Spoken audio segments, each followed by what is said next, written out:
नमस्कार, मैं हूं बिलाल और आप देख रहे हैं इंडिया दस्तक।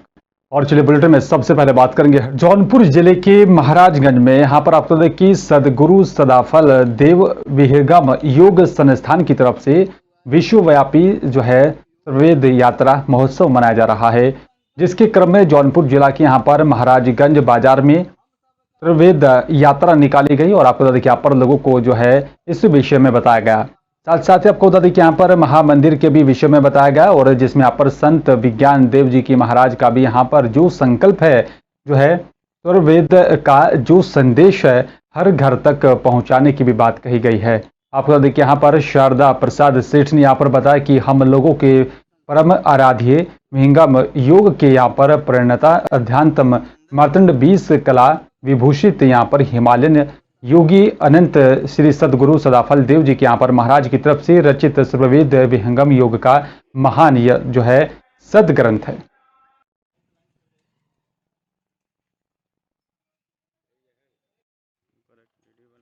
आज चला हुआ है वो सदगुरु सदाफल देव विहंगम योग संस्थान सर्ववेद यात्रा विश्वव्यापी सर्ववेद यात्रा का 7वां महोत्सव मनाया जा रहा है। ये महाराजगंज बाजार में भी मनाया गया। सदगुरु कृपा से सभी गुरु भाई के सहयोग से यह यात्रा संपन्न हुआ है। इसमें यात्रा का निकालने का ये उद्देश्य है सदगुरु भगवान का जो सर्ववेद वो सब जन जन के पास पहुँचे। सब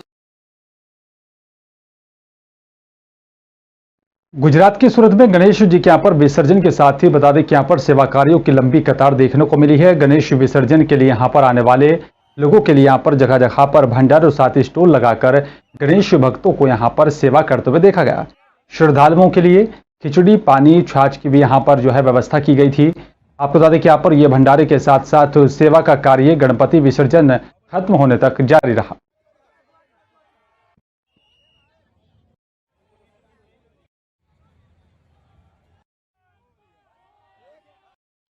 सांस्कृतिक रक्षा समिति की तरफ से श्री माधव गौशाला ने यहाँ पर उधना बमरोली खाड़ी पुल के पास गणेश विसर्जन यात्रा पर निकले गणेश भक्तों के लिए मसाला छाछ के लिए यहाँ पर वितरण का आयोजन किया। श्री माधव गौशाला ने यहाँ पर उधना पांडेसरा बमरोली भेस्तान क्षेत्र में यहाँ पर भगवान गणेश की यात्रा पर निकले गणेश भक्तों की सेवा में मसाला छाछ का वितरण किया। साथ ही आपको बता दें कि सांस्कृतिक रक्षा समिति के संस्थापक आशीष सूर्यवंशी ने कहा कि यहाँ पर इस सेवा कार्य में गणेश जी के प्रसाद के रूप में यहाँ पर छाछ बांटी गई है।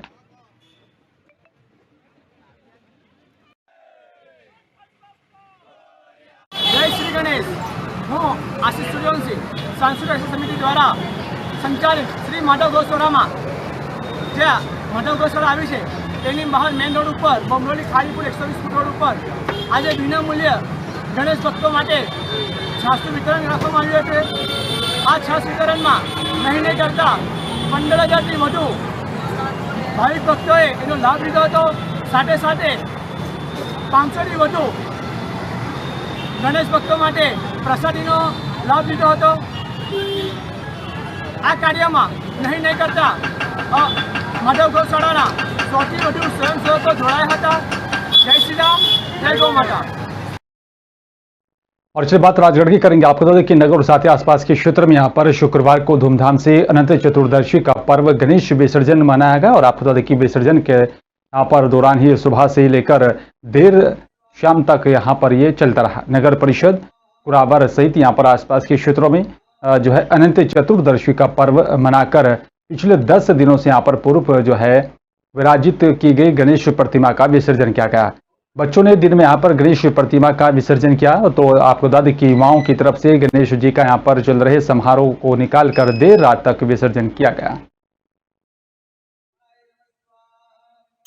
हमारे नगर कुरावर में मतलब अभी से नहीं, ये काफ़ी टाइम से जो गणेश उत्सव की झांकियाँ हैं वो पूरे राजगढ़ जिले में और राजगढ़ क्या में तो आसपास के सभी क्षेत्रों में सबसे अच्छा जुलूस, सबसे विशाल जुलूस यहाँ पे निकलता है।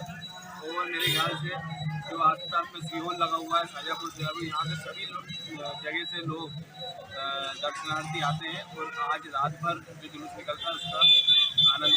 ये पिछले 1980 से हम इस झांकी से जुड़े हुए हैं। मैं इसका लगातार अध्यक्ष हूँ और अभी वर्तमान में ये झांकी लगातार बुलंद ये छू रही है।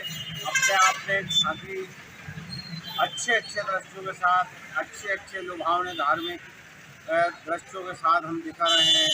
हमारी पूरी टीम, हमारे पूरे बस स्टैंड के बच्चे, इसको लगातार पहले हम बनाते थे, हमारे बाद ये बच्चे बना रहे हैं। तो लगातार ये झांकी हम ये प्रयास करते हैं कि अच्छे से अच्छे दृश्य दिखाए जाए, अच्छे से अच्छे लोगों को लुभाया जाए। आसपास के क्षेत्रों से भी लोग आते हैं।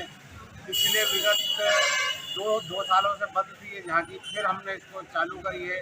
इस साल भी हम बहुत अच्छे दृश्य दिखाएंगे। आप देखेंगे तो आपको लगेगा कि हाँ झांकी है। चलिए बात अब उत्तर प्रदेश के सहारनपुर की करेंगे। आपको तो देखिए यहाँ पर जिले में इन दिनों यहाँ पर बच्चा चोरी की यहाँ पर अफवाह लगातार फैल रही है और इस अफवाह से यहाँ पर भयभीत लोग बेगुनाहों को यहाँ पर पकड़कर उनके साथ मारपीट कर रहे हैं। अब भद्रता के भी मामले सामने आ रहे हैं, लेकिन सहारनपुर में तो एक युवक के यहाँ पर गोलियां बरसाकर उसकी हत्या भी कर दी गई। इन्हीं सब घटनाओं और साथ यहाँ पर अफवाहों पर लगाम लगाने के लिए सहारनपुर पुलिस अब सख्त हो गई है। जिले के सभी थाना इलाकों में लोगों को यहाँ पर बुलाकर समझाया जा रहा है कि वो यहाँ पर ऐसी अफवाहों पर ध्यान न दें, न यहाँ पर कानून को अपने हाथों में लें और अगर आसपास कोई संदिग्ध व्यक्ति दिखाई दे रहा है उसकी सूचना अपने चौकी थाने या फिर डायल 112 को दें। इसके अलावा पुलिस कर्मचारी रात रात भर गांव में जाकर माइक के जरिए अनाउंसमेंट भी कर रहे हैं। कल भी एक घटना देवबंद में हुई है जिसमें बच्चा चोर समझ के जो ग्रामीण है उन्होंने गोली चला दी और एक मजदूर की डेथ हो गई, जो कि मकान की छत डालकर लिंटर डाल के वापस जा रहे थे अपने गांव रात को लगभग 1:30-2 बजे के लगभग। तो इस तरह की अफवाह से, इस तरह के मैसेजेस से निश्चित रूप से ये इस जो देवबंद में जो घटना हुई, इस तरह की और भी घटनाएँ हो सकती है। मेरी एक तो ये अपील है कि इस तरह के मैसेजेस, फर्जी जो मैसेजेस हैं वो ग्रुप में ना चलाएं और यदि ऐसे ग्रुप में मैसेज, फर्जी मैसेज चलने से यदि कोई इस तरह की घटना होती है जैसी कल हुई है तो निश्चित रूप से उस ग्रुप के मेंबर्स के खिलाफ जो इसे चलाएंगे या जो इसे सेंड करेंगे उनके खिलाफ कड़ी कार्रवाई स्थानीय पुलिस द्वारा की जाएगी। सहारनपुर में नगर निगम की सफाई कर्मचारी ने अपनी होमगार्ड पत्नी के सिर में डंडा मारकर उसे मौत के घाट उतार दिया। हत्या करने के बाद हत्यारा पति पत्नी के शव के पास ही लेटा रहा और कहता रहा कि ये मुझे तंग करती थी, इसलिए इसे मार डाला। यह हैरान करने वाला पूरा मामला देहात कोतवाली क्षेत्र के काशीराम कॉलोनी का है। सिर में गंभीर चोट के कारण लक्ष्मी की मौके पर ही दर्दनाक मौत हो गई और बताया जा रहा है कि यहाँ पर पड़ोस के लोगों की सूचना पर पुलिस मौके पर पहुंची। घर में अंधेरा था और दरवाजा खुला पड़ा था। पुलिस ने मोबाइल की टॉर्च जलाई तो सभी यहाँ पर दंग रह गए। विनोद पलंग पर पड़ा हुआ था और उसकी पत्नी मृत अवस्था में फर्श पर पड़ी हुई थी। पुलिस ने पूछताछ में जो है कि तब पता चला कि यहाँ पर शराब के नशे में था और बोला कि हर वक्त लड़ती रहती थी और मैं हत्या नहीं करना चाहता था, लेकिन सिर में डंडा लगने की वजह से उसकी मौत हो गई। थाना कोतवाली देहात के काशीराम कॉलोनी में एक पति पत्नी रहते थे।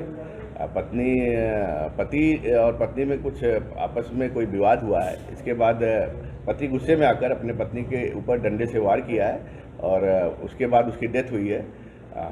हत्यारोपी जो पति था उसको गिरफ्तार कर लिया गया है। जो हत्यारोपी पति है वो नगर निगम में सफाई कर्मचारी था और जो उसकी पत्नी थी, जो मृतिका है, वो होमगार्ड थी। इसमें अभियोग दर्ज किया गया है और इसको आरोपी गिरफ्तार कर लिया गया है। सहारनपुर के रामपुर मनिहारान इलाके में पिछले कई दिनों से गाय और साथ ही अन्य गौवंश की हत्या कर उनके अवशेषों को यहां पर सड़कों पर फेंक कर माहौल खराब करने के यहां पर कोशिश की जा रही है। इसी में 4 शातिर गौकशों को यहां पर पुलिस ने गिरफ्तार कर लिया। उनके पास से भारी मात्रा में गौवंश के यहां पर अवशेष और साथ ही औजार बरामद हुए। पुलिस के हत्थे चढ़े इन आरोपियों के नाम खुशनूद, शमशेर, आशु और साजिद है। इन पर पहले भी यहां पर गौवध जैसे कई संगीन मुकदमे दर्ज हैं।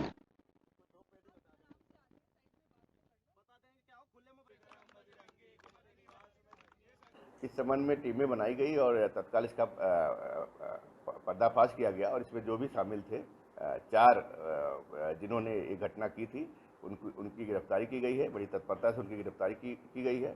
उन पे पूरी कार्रवाई की जा रही है।